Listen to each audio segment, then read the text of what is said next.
Welcome to episode, what is it? 62 of Game of Thrones Abridged on Alt Swift X, the only show where you know what, you know what happens.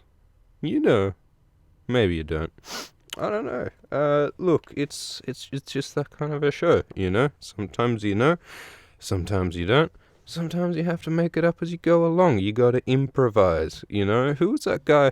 MacGyver, right? MacGyver was that bloke on that show who improvised. Put random things together to solve a problem. You know, you trap him in a box, and he'll use a rubber band combined with a little propeller hat to slice his way through the bars of the cage, and then he'll escape and run out into the tundra. You know, that's improvisation, right? It's like controversy. You know, you gotta be careful where you put the emphasis on the syllable, and sometimes you gotta improvisationally improvise your way out. That's the message. But we're gonna be staying on tracks today. Just to warn you all, we're gonna be so on point. We're gonna be surgically precise. Our new metaphor. It's like Elon Musk just like landed a rocket on a rocket pad the other day. Isn't that exciting? Like, traditionally, you only launch the rockets off the rocket pads. Little musky boy, little musklet, little Elon Musk Senior, little Elon, he landed a rocket back on the place that he launched it off, I think, if I'm not making that up. Isn't that amazing? Next thing you know, we'll be galloping horses right back to the stable. We'll be parking the car right back in the garage. We're getting to the point where a rocket is just like a totally normal means of transportation. Like any other, you park it back where you found it. That does sound more economical, doesn't it? Because otherwise you got to leave your rocket bits just floating in space, and that creates all the space junk. So let's not worry about that. Anyway, so no tangents. Of course, no tangents. Welcome all to the live stream. This is gonna be super live, super streamy, 2017. Hope you're ready for this. Actually, this is actually kind of a dark chapter, to be honest. This is actually, they're all dark chapters. This is Game of Thrones, so they're all dark chapters. But this particular chapter is kind of uncomfortably dark. Because let's just say it, it's about rape. This chapter is about rape, a lot of it. And so we're gonna have some discussions that are kind of uncomfortable, I think. But we will soldier through it because this is a safe space. This is a Swifty safe space, but it is also a space of intense intellectual discussion. Academic intellectual discussion. All right, so we're gonna make a balance, but we're gonna feel safe, but we're also going to, crack at the foundations of society, man. We're gonna subvert, man. Hashtag subversion. Yeah, but all the trigger warnings though, every trigger warning applies. We've got all of those. Epilepsy warning, we've got one of those. We're gonna have a lot of flashing colors in this episode, so any epileptics want to. If you're allergic to gluten, this episode is like 40% gluten. So if you're gluten free, you better watch out. If you are lactose intolerant, you better take some of those little chalky pills because it is milk. It's just milk. Milk and rape. This chapter. Milk and rape. I'm so sorry. I'm just reading what's on the page. So we're going to begin the chapter now, I think. We're going to begin Daenerys, what is that? 7. Roman numerals. As soon as it gets past 5, the Roman numerals really start getting upsetting. But we're reading Daenerys 7. which is the 62nd chapter of Game of Thrones, and it begins with the end of a battle. There's been a battle in one of the settlements of the Lazarene, because of course George Martin has written a whole bunch of different cultures and sub-places and little villages, little places where a whole bunch of people live in his great continent of Essos, a whole bunch of little different cultures with interesting backstories and funny names. And this funny name is one of the more interesting ones, actually. Lazarene is what these people are called. What's the normal noun? Lazar? Well, whatever it is, it sounds a lot like Lazarus, doesn't it? And Lazarus, of course, was that bloke in the Bible, who Jesus liked so much that he resurrected him. That's cool. I do wish he did that for everyone, and not just his favorites. I mean, how many gold stars have I got to get from Jesus before he'll resurrect me? I'd rather like to be resurrected. Preferably. I mean, I hope I never need resurrection. But anyway, the point is that the Lazarene are named after Lazarus, apparently. Which is fascinating, because it means that resurrection and rebirth is unavoidably a bit of a subtext around these people, right? So, someone in the comments just described milk as some kind of mammal juice, and I got a bit distracted, sorry. But the Lazarene, resurrection, rebirth, Miri Mazda, pregnancy, and yes, indeed, sorry, rape. Those are some of the themes we'll be discussing in this chapter. But the chapter begins with the end of a battle. The Dothraki have attacked a settlement of the Lazarene, because that's kind of what the Dothraki do. They're really good at fighting, they're really good at raiding, and in this case they attack a Lazarene town, and Daenerys, their Khaleesi, is among them. And so after the battle is done, Dany rides through the fields of the dead, and the Dothraki are all just sort of hanging and chilling after the battle. And so we get this description.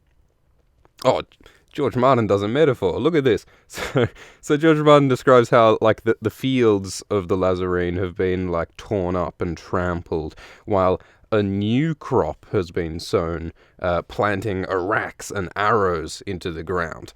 So they've destroyed the actual crops, but they've put arrows and weapons they've jammed into the earth, and they've watered these new crops with blood, as though they're watering for something to grow, but this with blood.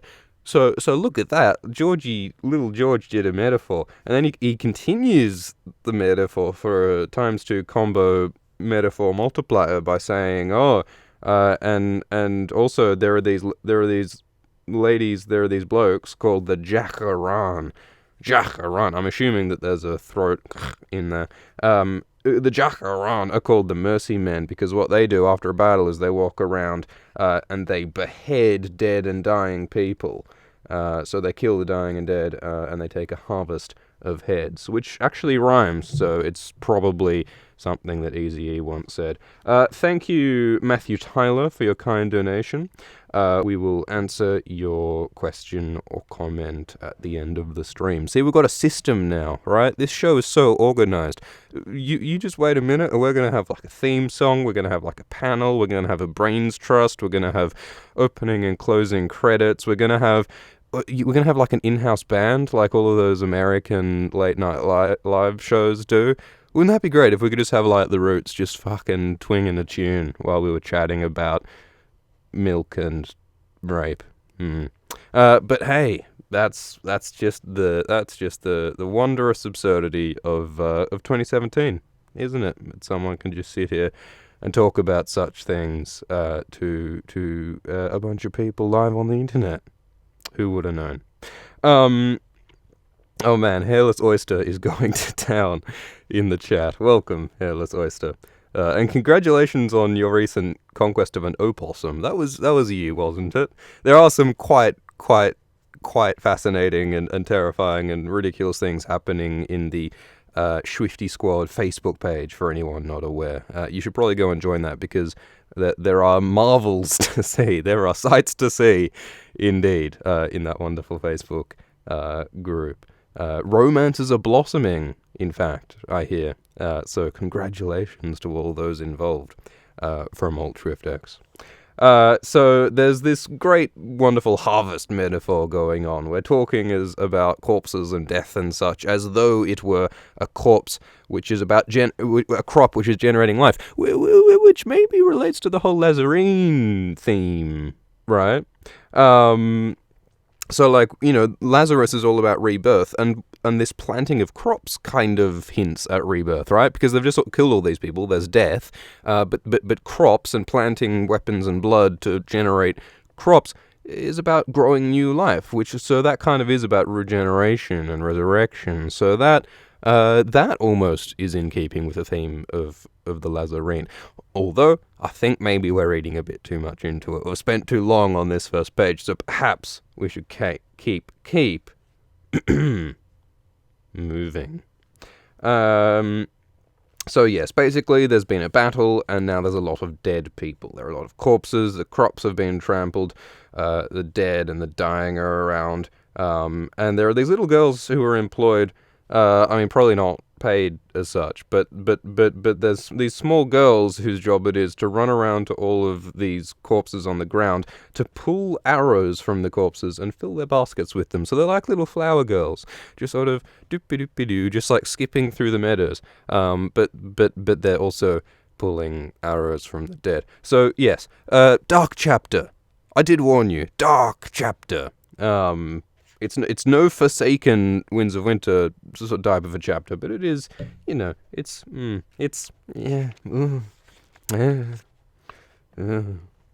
alright, so they also describe dead sheep, so that's upsetting. We always talk about how the horses get a bit of a rough trot in this particular series, but the sheep also have a rough one in this chapter. The Lazarine are apparently a big fan of sheep. They have a lot of talk of shepherds and stuff. So they're a big fan of sheep, but the Dothraki apparently are not such big fans of sheep. A lot of them are dead. And Daenerys, who is, of course, our POV, notes that the sheep were killed more by Khal Ogo's Khalasar, not by her Khalasar, Khal Drogo's Khalasar. So we learn that another separate group of Dothraki attacked this city before Khal Drogo's did.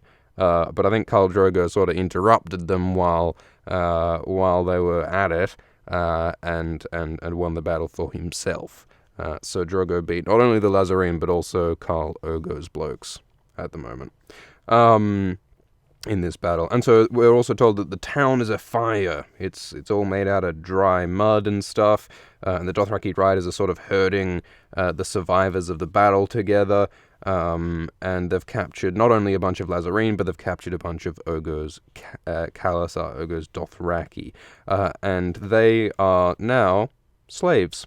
The Dothraki are taking the people from Ogo's Khalasar, and they're taking the survivors of the Lazarine, and they're going to give them to slavers. And Dany expresses pity for them. She says she remembers what terror feels like, which tells you sort of two things at once. Firstly, it tells you that yes, she's feeling sympathy for these people, and she remembers experiencing pain before, but she remembers what terror feels like, which suggests that she's not feeling terror now. Dany has transformed into something more courageous, more powerful, more comfortable with this weird situation that she's in. So Daenerys is changing. But yes, the slaves are being captured. We get a bit of description of who the Lazarine are. So they're called the Lazarine. The Dothraki call them the Haishrachi or something, which means the lamb men. So the Dothraki identify with horses, the Lazarine identify with sheep, and the horses, as it turns out, make fun of the sheep for being sheep.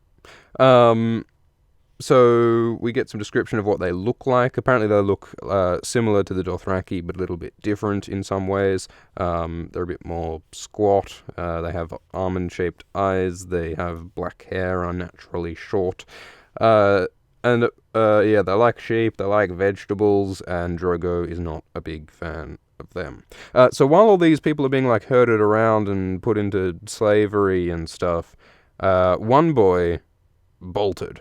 One of the captured boys, we don't know whether he's Lazarine or Dothraki, but one boy bolts and tries to run for the river, and then immediately one of the Dothraki riders, one of Drogo's blokes, cuts him off and cracks a whip in his face, and then they just sort of attack him and lash him with their whips, and they whip his body until he's bleeding, and they send him sprawling with a whip, and then finally, when the boy can only crawl, they grow bored of the sport and kill him with an arrow through his back. So, I did warn you, it's a dark chapter. People are torturing children for fun. Torturing children for fun. That's a real combo on immoral, unpleasant behavior. That ticks all the boxes, or a lot of them. We'll get even more later. Not again to put human suffering on some kind of a measuring stick. I think it's been said before that trying to have a dick measuring contest about whose human suffering is the most legitimate is probably not good for anyone. But we got some people getting hurt. And then outside of the shattered gate, Dany sees Ser Jorah. And Ser Jorah is wearing a bunch of armor. And the Dothraki at first had made fun of him for wearing armor. Like, what are you, a fucking girl? Are you actually scared of getting injured in battle? And then Jorah said, what, you think this isn't useful? You want to fight me, mate? And the Dothraki are like, yeah, I'll fight you. And then Jorah just killed the bloke who was making fun of him. Which on the one hand suggests, a certain lack of diplomacy on Jorah's part. You'd think that maybe Jorah could have diffused that situation without having to kill someone, but Jorah did. Jorah killed the person who was mocking him, and now the Dothraki mock him no longer for his armor. And so, yes, Jorah killed a bloke. And then Jorah says that Drogo, your lord husband, he says, interesting using the more sort of Westerosi parlance to describe Drogo, he says, your lord husband would like to see you, would like to have a chat. And so Dany's like, is Drogo okay? Like, he just fought in a battle. He hasn't gotten injured or anything, has he? And Jorah says, he's got a few cuts, but it's cool. He's fine. He's still got like 98% HP. You don't need to worry about him. He's golden. Each of his pecs could take more of a punishment individually than a regular man's whole body. Like, just one of Drogo's quads could take, more of a lashing than a regular mortal man's whole body. And Drogo would just laugh. He'd just be fine with it. That's how tough Drogo is. It's like SpongeBob SquarePants. How much of a man are ye? This much of it. I don't actually really remember the scene. It was from the SpongeBob SquarePants movie, I think. Anyway, so Dany's off to see her husband Drogo, and yeah, Jorah describes how Drogo killed the competing Dothraki who attacked the Lazarine. So Khal Ogo's Khalasar. Drogo killed Khal Ogo, and then he killed Khal Ogo's son Fogo, who inherited the Khal's Khalness after Ogo was dead. And so Drogo killed 2 Khals in one day, which is a good day in Drogo's terms. It's like, is it an Ice Cube song that is like, it was a good day? I don't remember the tune to that, but Ice Cube sung about a good day once. He rapped about it once, and Drogo, I think, also just had a good day. Next page.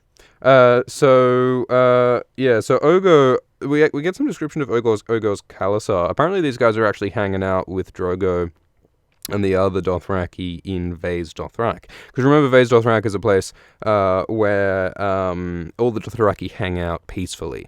The Khalasars that are normally competing are coexisting. It's like that terrible bumper sticker with all of the different religious symbols. All of the different Dothraki coexist in Vase Dothrak. But outside of Vase Dothrak, it's a free-for-all, and they're fucking attacking each other half the time. It's like in those MMORPGs where, there's a safe place in like the town where you can like hang out and trade, but then you go out into the wildernonks, and then that's where people just start attacking each other in PvP. This is like a bit of PvP that we got going on here, right? So the Dothraki are attacking each other out here. It's the fucking wildlands, mate. And unfortunately for the Lazarene, it's also in the Lazarenes' town, settlement, house. Doesn't it suck for the designated fighting location to include your house? It's not even their fight. It's not even their fight. So that's a real pain in the ass. Anyway, so Ogo got his shit kicked by Drogo. Welcome to Dothraki town. And they describe how, at first, so Ogo attacked this Lazarene town, and then Drogo attacked Ogo in the Lazarene town, and also attacked the Lazarene. And so Daenerys thinks about how, maybe while the Lazarene were being attacked by Ogo, and shit was starting to go down, maybe when the Lazarene heard new riders arriving at their town, when they heard Drogo arriving, maybe they thought that their prayers were being answered. Maybe they thought that someone was coming to rescue them from the attacking Dothraki, from Ogo's Khalasar. But as it turns out, it was just Drogo's Khalasar, who also wanted to kill them. So that just sort of reminds you exactly what sort of a situation, exactly what sort of a world we're living in this world of ice and fire. This is a godless world. There are gods, there are magical forces who can do all sorts of resurrections and miracles, and there are some weird trees, but the gods don't really seem to give a shit about you. And prayers generally go unanswered. Well, not only that, it's actually worse than that. It's actually worse, because the world of Ice and Fire isn't a world where there are gods who don't answer your prayers. They actually like to answer your prayers ironically and cruelly. Like, it's like all the prophecies. It's like with the Valanquar and stuff. Like, there totally are forces that respond to your questions and your needs. They just respond to it by just fucking just shanking you when you right expect it. Just a frying pan to the back of the head when you least expect it. The gods are worse than absent. The gods are cruel and creative, and the gods have a little beard and a little turtle insignia on their hat, because the god of this world at the end of the day is George Martin. But yes, as the commenters point out, it is also kind of hilarious and ridiculous, the way every bloody Dothraki has Ogo at the end of the name. It's like Drogo a go-go up in here, so yeah, that's fun. And yes, Headless Oyster, we are indeed going to be discussing nipples in this chapter as well.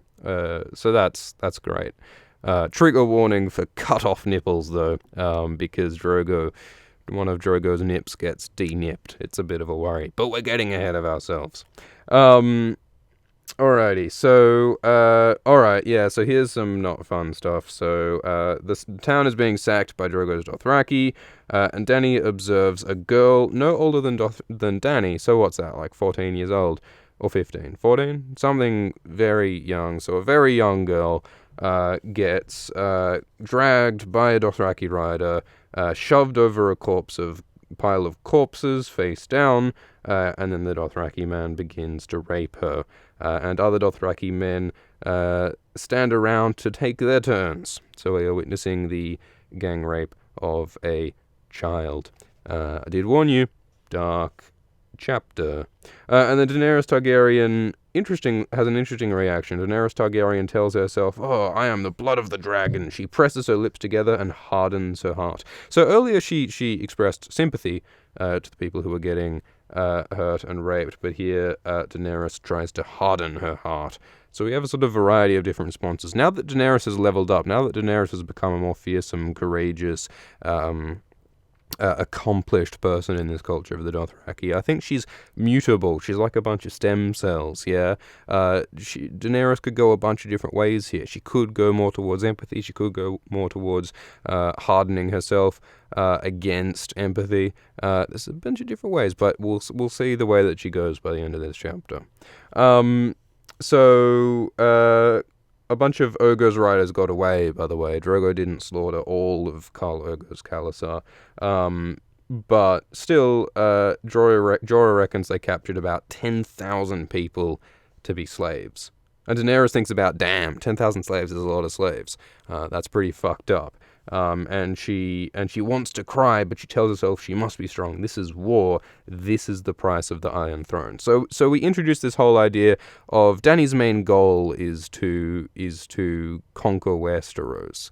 But we're introducing this tension where Daenerys acknowledges that in order to achieve her goal of conquering Westeros, she really needs to make moral compromises, and that might involve things like slavery and torture and fucked up things that happen in war. So that's one of Dany's defining sort of moral tensions. Gross things happening in the chat. Let's keep it cool, people. And so they talk about where they're going to sell the slaves. Khal Drogo is apparently going to drive the slaves down south near Marine or somewhere to sell the slaves. And apparently Marine is paying a good price for slaves at the moment. Triple for boys and double for girls. Because they recently had a plague, so their slave stocks are running low. So we get a bit of a glimpse of the economics of slavery, because of course slavery reduces people to economic objects. In the same way, I suppose that this gang rape reduces people to sexual, physical objects for gratification. Slavery reduces people to objects of economic fulfillment. And I suppose that's why we are so uncomfortable with rape and with slavery and with all of these things. The reason why they're so abhorrent is because they reduce humans into objects for the gratification of others, for other people's purposes. I think that's what's so upsetting about a lot of the things that we find to be the most upsetting things. They're the things that deprive humans of their humanity. And so there's slavery, and Dany, as she thinks about the slavery, is hearing the sounds of the girl being raped on the pile of corpses, a heart-rending sound, a long, sobbing wail. And Daenerys eventually sort of snaps and says, look, make them stop. I command you, make them stop. Stop raping this woman. This is really unpleasant. And so Jorah's like, what? Like, really? You're going to tell me a bunch of Dothraki mid-rape to stop raping? That's not really something that I want to do. But Dany's like, yep, no, you got to stop this. I'm not putting up with this anymore. You gotta end it. And so she says, I want no rape. And then Jorah's like, look. I mean, I understand what you're saying. Like, you know, you're being gentle, you're being empathetic, but like, this is the way things go. This is war. Welcome to war. Like, this is how it's always been. These people have fought for Khal Drogo, and now they claim their reward. And Dany continues to hear the girl crying. And Quaro, one of the Dothraki, explains to Daenerys. He doesn't. he mansplains. He Dothraki-splains. He says, "Well. Here's the thing, Daenerys. That girl being raped, she is nothing. The riders are doing her honor by raping her. The lamb men lay with sheep. It is known." So it's interesting to see like a sort of a justification, a rationalization for gang raping a child. So it sort of begins with dehumanization by saying she is nothing.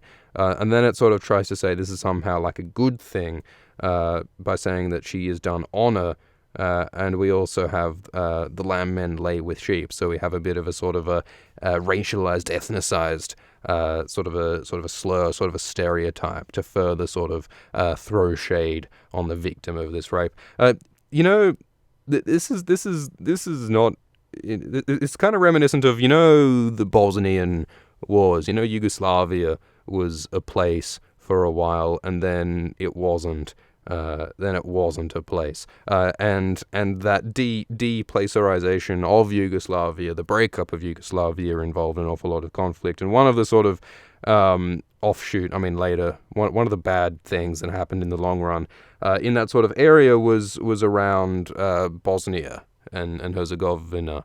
And one of the really unpleasant chapters in that really unpleasant story was between the Serbs and the Bosnian Muslims, where I think it was Bosnia and Herzegovina that was trying to become independent from Serbia, and the Serbians didn't like that. I think was the basic story. But the Serbs attacked some of the Bosnians, and rape was used to some of the greatest extent in recent history.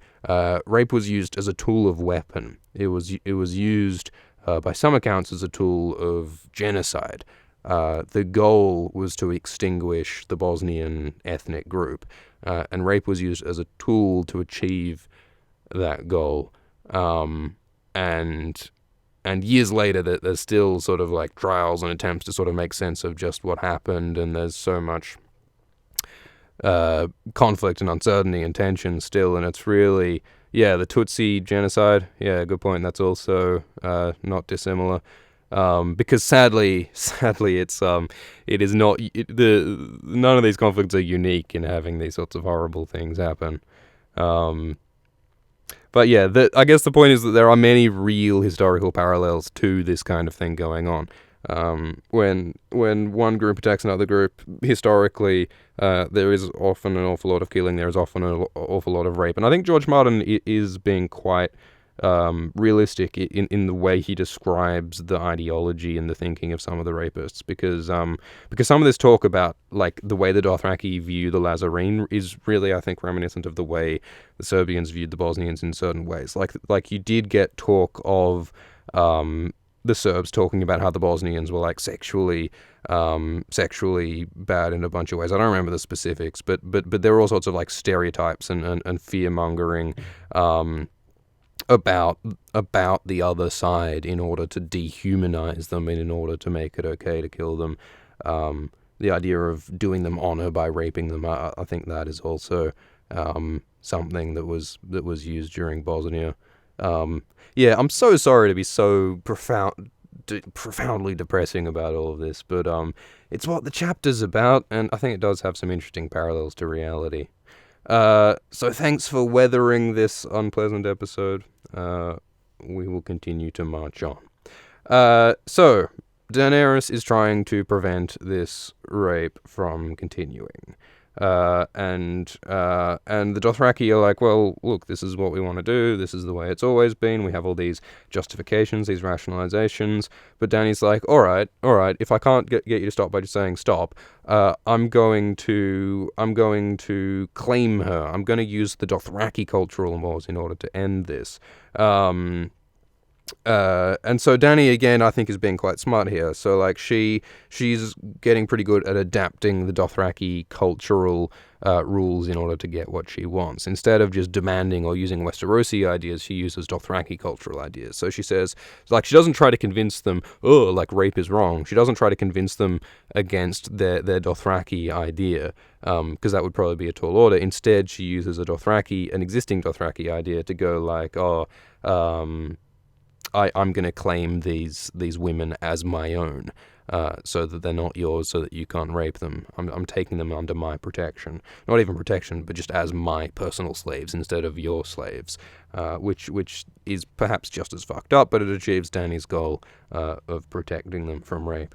And so Dany does it. She demands that this woman being raped is now hers, this girl. And so Jorah thinks, wow, all right, look, you really asserted yourself there. You are your brother's sister. And then Dany's like, oh, how so? You mean I'm like Viserys? And then Jorah says, no, you're like Rhaegar. You're like your other older brother, Rhaegar Targaryen. Which on the one hand is interesting, because it shows, obviously Daenerys' connection to her older brother Rhaegar. Daenerys is in many ways seeing herself as Rhaegar's legacy, walking in Rhaegar's footsteps, which is important in a bunch of ways. But also it's interesting that this is brought up specifically in the context of rape, because one of the big questions of this series is about the relationship of Rhaegar Targaryen and Lyanna Stark. We're told by Robert Baratheon, by Bran Stark, that Rhaegar Targaryen raped Lyanna Stark. But there's a lot of questioning over whether that's really true. And so it's interesting that Jorah brings up, for instance, like we have that bit with Ned, and he's talking about like the brothels, and he has this one thought of Rhaegar where he's like, he wonders if Rhaegar liked brothels, and then he thinks probably not. And many people have taken that as a small hint that maybe like it doesn't quite fit the idea of Rhaegar having forced himself on Lyanna. Because, I don't know, it doesn't seem to fit for someone who's so rapey to not like brothels, which maybe is a ridiculous stereotype in and of itself, but again, it just doesn't seem to quite align. And similarly, it's interesting that Rhaegar gets brought up and compared to Daenerys in a scene when Daenerys is preventing rape, which again seems to put Rhaegar squarely on the side of not being a rapist. That just in a sort of a subtle hinting sense in this particular instance. Anyway, so we continue, and so Jogo and some of the Dothraki are sent to go and end the gang rape. So Jogo goes and tells them some stuff, and then the raping Dothraki actually fight back to some extent, but Dany's Dothraki overwhelm them, and then it ends. And some of the Dothraki are quite upset with Daenerys for interrupting their quote-unquote pleasure. So a couple of the Dothraki are killed. And then this one girl, this girl who was being raped gets brought to Dany, and she's trembling, and her eyes are wide and vague, and her hair is matted with blood. And Dany gets Doria, one of her handmaidens, to look after her. Remember that quote from Stannis and Davos where they're talking about killing Edric Storm, talking about burning him alive. The parallel in the show was Gendry. And then Davos or Stannis or whoever says, Stannis says, what is the worth of one boy against a whole kingdom? Because he's saying, well, look, we do have to kill a child, and that's not super G, but in the long run, the value of that, it'll be worth it because we need it for the war effort, because R'hllor will help us or whatever. And Davos says, everything. The life of one boy against the kingdom is everything. And that's kind of one of the central ideas of this series, which is about how the world's fucked. There's war, there's lots of horrible things going on, but what gives it meaning is the little moments of humanity and tenderness and compassion, and those are the moments of value in the face of all of the horror. Perhaps the horror makes the moments of peace and tenderness even more significant. That is perhaps one of the central ideas of Game of Thrones. And I think that one boy against a kingdom is sort of paralleled by this one girl here, who Dany has rescued. She can't rescue all of those 10,000 slaves, but Daenerys has managed to save one girl, and perhaps one girl against a kingdom, perhaps one girl against the whole backdrop of suffering and magnitude and awfulness that's going on. Perhaps that means nothing, but perhaps that means everything. There's a thought. So she heads further into the town, and it is worse inside the town. There are more headless corpses, there are more burning buildings, and there are more women being raped. And each woman that Dany sees being raped, she claims as her own slave. So she protects them from rape, she takes them into her own service.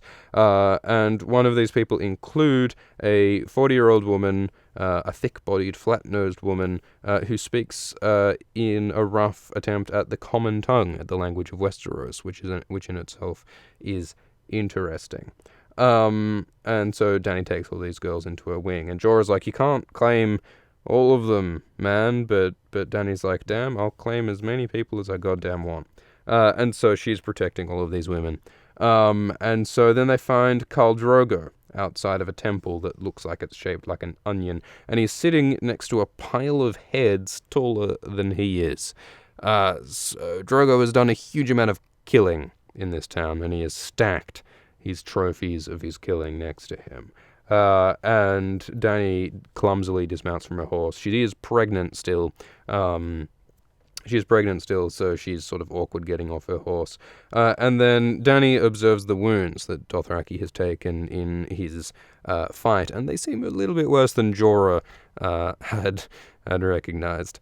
Jorah seems to have played down the injuries that Drogo suffered, because one of Drogo's nipples is hanging off. He's taken a cut across the chest, like a shallow but broad cut. That is sliced off a bunch of that delicious peck of Drogo's. So that's a problem. And he's also got an arrow through his upper arm. He's got an arrow in him still. So that's a problem. And Drogo's like, yeah, look, it's no big deal. I still got plenty of HP. I'm still all good. And I killed the people who wounded me such, so it's totally fine. And Dany's like, wow, you sure are a strong bloke. He doesn't need both nipples to survive. Look at that. And then one of the Dothraki turns up at Drogo and says, like, Dany tried to stop me from raping. This is fucked up. What is this? And so we have a discussion amongst the Dothraki about, like, what's all that about? And Dany explains that, yeah, like, I chose to protect these women. It pleases me to protect them. So again, she doesn't dispute the whole sort of Dothraki cultural idea that slaves only exist for the pleasure of the Dothraki. They only exist to do whatever you want with them. Dany doesn't try to dispute that. She doesn't try to moralize and say, like, oh, this is the right thing to do, guys. You've got to behave by my cultural ideals, not by your moral ideals. Instead, she says, look, the Dothraki idea is that you can do whatever you want with slaves. Well, I want to keep them, and I want to protect them. That's just what I want to do. So she translates her ideals into Dothraki cultural language, which is smart. People often say that Dany is just fucking dumb and makes bad decisions, and sometimes she does. But I think in this book she demonstrates a lot of sensitivity to this whole sort of cultural game, and I think she's quite smart about achieving her goals a lot of the time. And Dany's like, look, if you're so desperate to have sex with these women, then, well, take them as wives and treat them gently, and give them sons and be good to them. Which again is, not necessarily the best situation for these women to be in, but it's certainly better than being slaves, I suppose. But then the Dothraki are like, no, we're not taking these women as our wives. These are sheep, and the horse does not breed with the sheep, which sounds like a Tywainism, actually. Like, how Tywin is always talking about how, like, oh, does the lion care about what the sheep thinks? What does the fox say? Like, we sort of have this whole sort of menagerie of animals that are all used as metaphors, with the point always being that one's own family is superior and every other family is inferior. So the Dothraki think the same. The Dothraki figure that the horses are superior to all of the other animals, and so they don't have to respect anyone else as people. And Tywin's the same. He dehumanizes people by saying, if you're not a lion, you ain't shit. If you're not a Lannister, you ain't shit. Dehumanization is at the center of evil, I think. And then Dany continues the animal metaphor and goes, but I'm the dragon, and the dragon eats everyone. It's like how, in, like, the schoolyard when you played rock, paper, scissors, and you'd go, scissors, paper, rock, and then some snotty little fourth grader would say, I actually use bomb, and bomb beats rock and paper and scissors, and but I use Spock with my fingers spread, and that one, but I use Superman, aeroplane. Did you guys have that? Like, all those variations on the rock and the paper and the scissors? Like, people just invent new hand gestures with new invented properties so that they can always win rock, paper, scissors. Is that something that happened at school with you guys? Because, lighter. There's a lot of different ones in different sort of cultures, I think. But I think Daenerys did basically the same thing here. They were playing rock, paper, scissors with horses and sheep, but then Daenerys introduced the dragon. And that's not part of the game, but that's the nature of being a Targaryen. You win rock, paper, scissors a lot. So Drogo's like, damn, Dany's really, like, asserting herself. I'm impressed. It's because she's got the stallion of the world. The stallion who mounts the world inside her. It's because she's pregnant with my son. That's why she's so fierce and strong. And she supports Dany's motion to protect those women and take those women because she's like, all right, Dany's a Khaleesi, she wants it, fuck, she can have it. She's tough. I like that. Drogo admires Dany's fearsomeness here. And so, great, Dany wins that round, but the Dothraki have much resentment against Daenerys for this, which probably goes against her later when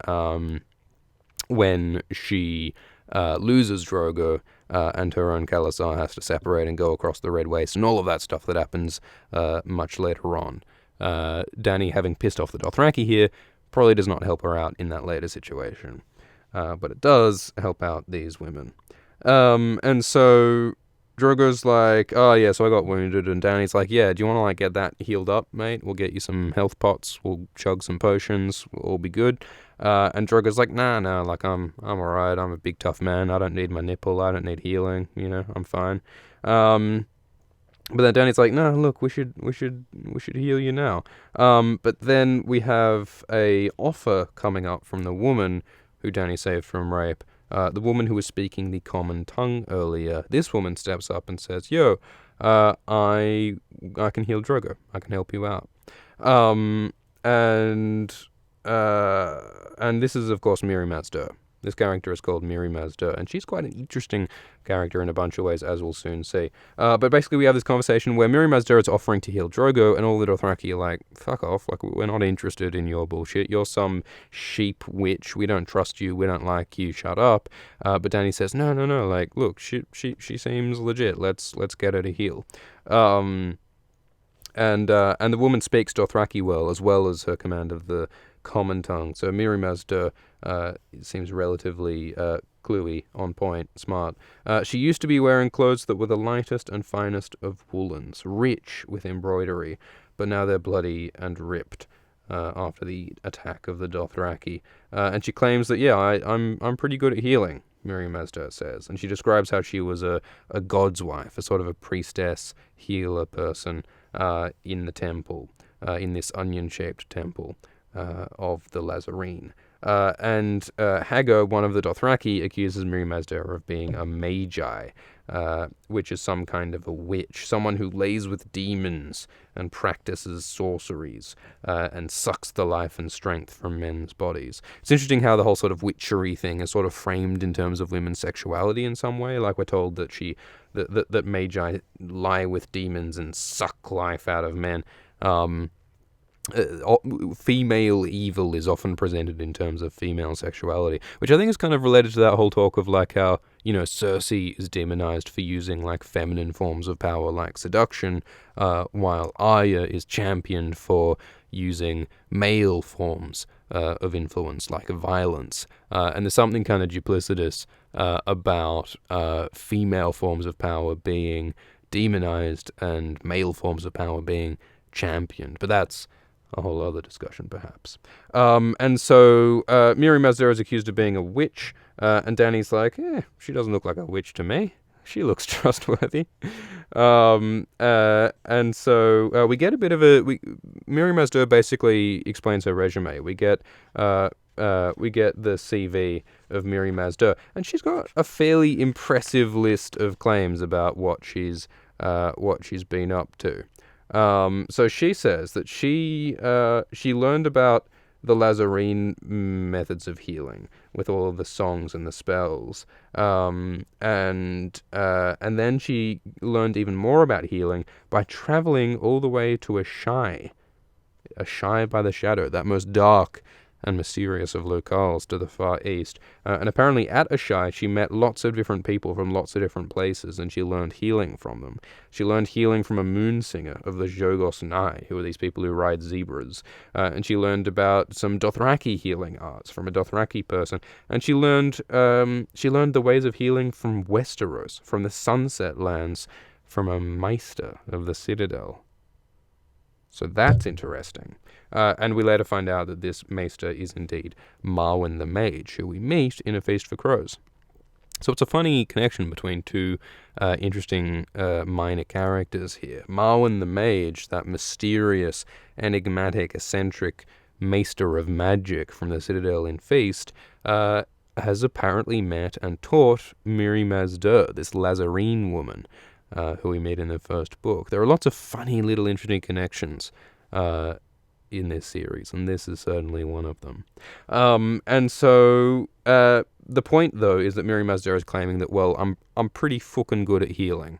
Like, I've got a really high restoration skill as a result of all of this training and learning that I've been doing from so many different cultures. Also probably suggests that Marwan knows some interesting things, given that Marwan has been hanging out with Miri Mazdur and all these different people in Ashai. But anyway, so Miri Mazdur is a pretty good healer, she claims.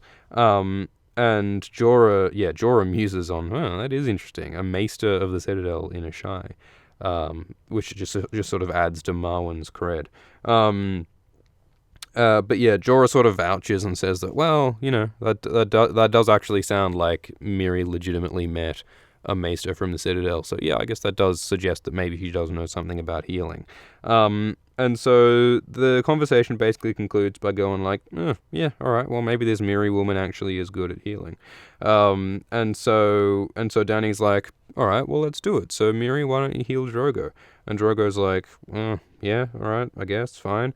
And Miri's like, all right, well, but we got to do it inside the temple. That's where my tools are. That's where my slab is. That's where I can... that's where my gods look down on me, and the Dothraki make fun of her gods, because the Lazarene gods are all about... the Lazarene god seems to be called the Great Shepherd, and he's talking about flocks and healing lambs. Jesus was associated with shepherds, wasn't he? He's a big fan of lambs. There's iconography with, like, Jesus holding a lamb and stuff, and he's called the Lamb of God, isn't he? Isn't Jesus called the Lamb of God? So, yeah, mutton. Jesus is mutton. Do you think that's what he tastes like when, like the Catholics do the ceremony where, like, they eat the blood and flesh of Christ? Do you think when they do that, the flesh of Christ tastes like mutton? Do you think? Because, because Jesus is the Lamb of God. Anyway, so they go inside the temple to heal Drogo with Miri Mazdur. Yeah, no, that is a good image. Oh, I can't read your name. I'm sorry. I've got to change the background. But the image of Miri Mazdur, Marwan, and Melisandre hanging out in Ashai, listening to some emo band. I mean, that right there. I mean, HBO is talking about doing spin-offs and sideshows and things. That right there would be the most watchable thing in the world. Would be Miri Mazdur, Melisandre, and what? Chuck in Quaithe as well. Why not? All of these fucking mystics just hanging out in Ashai, just hanging out, doing black magic, revealing deep dark secrets, talking about prophecy. That would be a great fucking show. I would watch that. But anyway, so the point is that Drogo is going to be healed inside the temple. And so they go in. Oh, and we have a slightly interesting little aside where Drogo's like quite badly wounded, but he's walking on his own, not supported, even though he's kind of weak and he's kind of limping. And Drogo's like, oh, no man will support me. No man will carry me. I'll walk myself. But then Dany gets under Drogo's shoulder, so Dany supports some of Drogo's weight. And so Dany whispers, I am no man, so you may lean on me. Drogo says, no man will support me, but Dany says, I am no man. So that's a little bit like, like Eowyn in Lord of the Rings. Like there's that whole prophecy about, like, no man will kill the Witch King.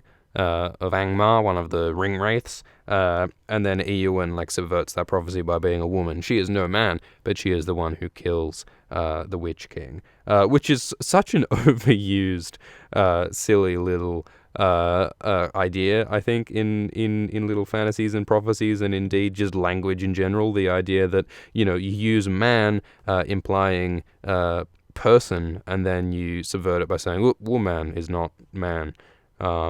It is a funny little interesting linguistic thing that, like, the word man is often used to mean person, and there's a bit of a push from some people to say, like, oh well, we shouldn't use man to mean person, we should use something more inclusive like humanity or whatever, which on the one hand is legit, but on the other hand, man is so good as a word to mean people because it's just one syllable. And there's a lot to be said for brevity. Saying humanity is 3 times as long as saying man. As someone who works in very short, very concise online video, Alt Shift X notwithstanding. Having short, concise words is good, and being able to use the word man to mean people is really pretty useful. So maybe the language can fall in my favor, eh? Just if you could all write to the Oxford Dictionary and say, yo, could you just put in a good word for my main man Swifty? And can we please make it that man can mean people without anyone getting upset about the gender exclusion thing? Like, can we just say that man means people now in the context of using it to refer collectively to humanity? If we could do that, that'd be great. That's just a little request from Alt Shift X. Anyway, so Drogo is carried into the temple shaped like an onion, and there's a big slab in the middle of the temple, and so they lay Drogo down upon the temple. This bit doesn't appear in the show, by the way. They sort of cut the scene before this. But they go inside the temple, they lie him on top of the slab. It's like the Rocky Horror Show. What you got on the slab? There's some good line about the slab in the Rocky Horror Show. Someone can say it in I hear you in the comments, Hairless Oyster. We could just say, well, no, woman is excluded. Anyway, look. So they go inside the temple and they lay Drogo upon the slab, and they're going to heal him, and she puts out some fragrant smoke and stuff, and blah, blah, blah, blah, blah. And they also warn Mirri Maz Duur that, look, you better heal Drogo properly or we'll kill you, mate. Like, you got to do a good job, and like the ransom here, the hostage here is you. So if you fuck up, we're gonna kill you. You got to heal Drogo properly. But Dany feels she can trust Mirri Maz Duur.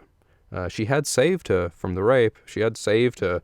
So surely Mirri Maz Duur is trustworthy. And this is Dany's mistake right here, isn't it? Because as we know, Mirri Maz Duur turns out to be not so trustworthy. But yeah, Dany for now trusts Mirri Maz Duur. And Mirri's like, all right, you got to hold Drogo still while I pull the arrows out of him, because he's probably gonna, wriggle a bit. Stop wriggling, Drogo. Yeah, let's go up to the lab and see what's on the slab. Oh, I fucking love it. Anyway, so Drogo's on the slab and Mirri's pulling arrows out of him. Pulls out the shaft, pours in some boiling wine, and Drogo swallows a scream. So we actually see a bit of vulnerability from Drogo here. We don't see much vulnerability from Drogo in the show, or indeed in the whole series, but in this case we do see Drogo in pain while he's being healed and while he's having his bits sewn back up. And so Mirri puts a green paste upon the flap where his nipple used to be. Puts a bunch of ointments and a bunch of jujus on, supposedly to heal Drogo. Though, of course, we know that Drogo does not heal. His wound only gets worse. And so it's sort of a little uncertain, but it's possible that that was a deliberate sabotage by Mirri Maz Duur. So Drogo's being healed, and then they stitch him back up, and Mirri's like, yep, take 2 pills twice a day, and say 3 Hail Marys every morning, and you'll be fine. And Drogo's like, thanks, Doc. Let's go. Well, actually, no, Drogo doesn't say that. So Mirri Maz Duur warns Drogo to don't drink wine, and don't take milk of the poppy, exercise well and eat your greens. And then Drogo says, fuck that, I am Carl. I spit on pain and I drink what I like. Let's get out of here. Which is such a great line. Such a fun line. Very badass, very masculine line. Also quite a dumb line because, of course, goodbye, Oyster. Also quite a dumb line because, if you want to live long, you probably should follow the doctor's orders. Well, not this particular doctor. Look, we're getting sidetracked. Let's continue. But the point is that Drogo gets healed, ostensibly. In actual fact, he might be sort of poisoned with some of this green paste stuff, whatever. And then Drogo walks out. And then Drogo says, yep, it's time to ride. And so Drogo does the cultural equivalent of getting on his motorcycle, his motorbike, and just revving the fuck out of there and riding into the sunset like some kind of badass engine cowboy. And he just rides on out. And then we finally mention that, remember, Magi, remember, Mirri Maz Duur, if Drogo does well, you do well. If Drogo dies, you die too. And Mirri Maz Duur sort of ominously just sort of says, well, The great shepherd guards the flock. Which can sort of be interpreted in a bunch of ways, eh? Miri Mazda, presumably at this point, has already planted the seeds of her betrayal of Drogo. And it's later on, I think we'll talk later on about what Miri Mazda was sort of up to here in terms of her deliberate sabotage, because there's all these sort of ideas about how, she realizes that her life is forfeit if Drogo dies, but she feels that her life is forfeit already. Her life has already been destroyed by the destruction of her community in the Lazarene. And so we have a sort of interesting moral lesson there from Miri Mazda. A lesson which Dany only really takes as meaning, I better not trust anybody because they might poison my boyfriend. Which, on one hand is sort of fair enough. If your boyfriend gets poisoned, you probably are liable to to be a bit less trusting in the future. Anyway, so that was episode 62. Was that 62? 62 of Game of Thrones Abridged on Alt Swift X. We talked about some unpleasant things, but we had a giggle as well.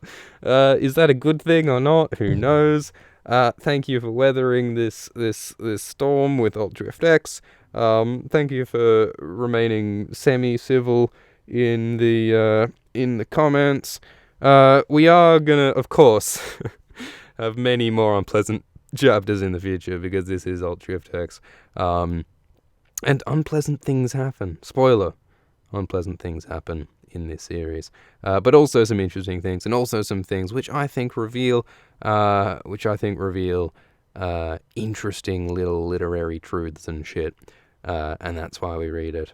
Lawn Gnome King, thank you for your donation. Lawn Gnome King says, have a nice weekend. Have a nice weekend, everybody. And have a nice weekend, Lawn Gnome King 35. Lawn Gnome King has kindly been running the Discord. There is an official Alt Swift X Discord channel where all your little Swifties, or your little Swiftites, little Swifticles, can hang out. And it's quite a lovely place where some funny things happen. So you all should go to the Discord. There's a link in the description. And that place is run by Lawn Gnome King. So thank you, Lawn Gnome King, for your kind shepherding of the rabble in the Discord. And yes, we also had a kind donation from Matthew Tyler, who wanted more food descriptions. Food descriptions, he says, Marmite or Vegemite. Alright, so perhaps we'll close out this episode with a Marmite or Vegemite food description. And I think we've got something for this, actually. If you'll just bear with me for one moment. All right. You hearing this? We've got sound effects now, guys. I'm assuming you guys can hear this. All right, but we're gonna do a food description about Vegemite to this tune, right? So it's gonna be great. So we got salt, right? We got dark. We got yeast, right? Fucking yippee, because we got the Vegemite. It's so fucking gross. It's bitter, right? And some people think the glasnost. All right, we're gonna abandon rhyming, but it's fucking Vegemite, or should you go with Marmite, right? One's from Britain and one's from Australia, and like, which one should you go with? They always do that on those American shows when you have like the people trying Vegemite and those shitty YouTube channels. It's like, whoa, Vegemite, how should you respond to that? What's going on? And then there's like a Vegemite challenge, which is like the cinnamon one, except it's even worse, but it's got vitamins, man. Oh fuck, it's so hard to half-ass rhyming. Jesus Christ. But look, Vegemite is obviously the correct one. Marmite is some kind of British abomination. Vegemite has everything that you need in it. It's basically bread in a jar, but like black, and it's pretty delicious. No, Vegemite's amazing. You know how like Sam Gamgee talks about like, oh, potatoes, you can peel them, chop them, boil them, put them in a stew. Vegemite is the equivalent of that. Vegemite is the most is the most versatile of food products. Because you can butter it up onto your scone, you can bathe in it, you can put it under your underarm, you can do all sorts of things with Vegemite, and in that respect, it's just like Samwise's potato. So that was, bit of a train wreck of an episode. But that's what's wonderful about Old Drift X. It's like a slow motion train wreck that you can watch live across all the internets. And I thank you all for participating. And we'll have more episodes soon. We'll probably have some more impromptu episodes when you least expect it. So keep tuned for that. Keep tuned for more fucking sound effects. We'll work out how to use them properly in the future. But sound is good, isn't it? We've been underusing sound so far. But yes, thank you all. Go to the Discord, go to the Facebook, go to the wherever. And as Lord Gnome suggests, all have a wonderful weekend. Cheers.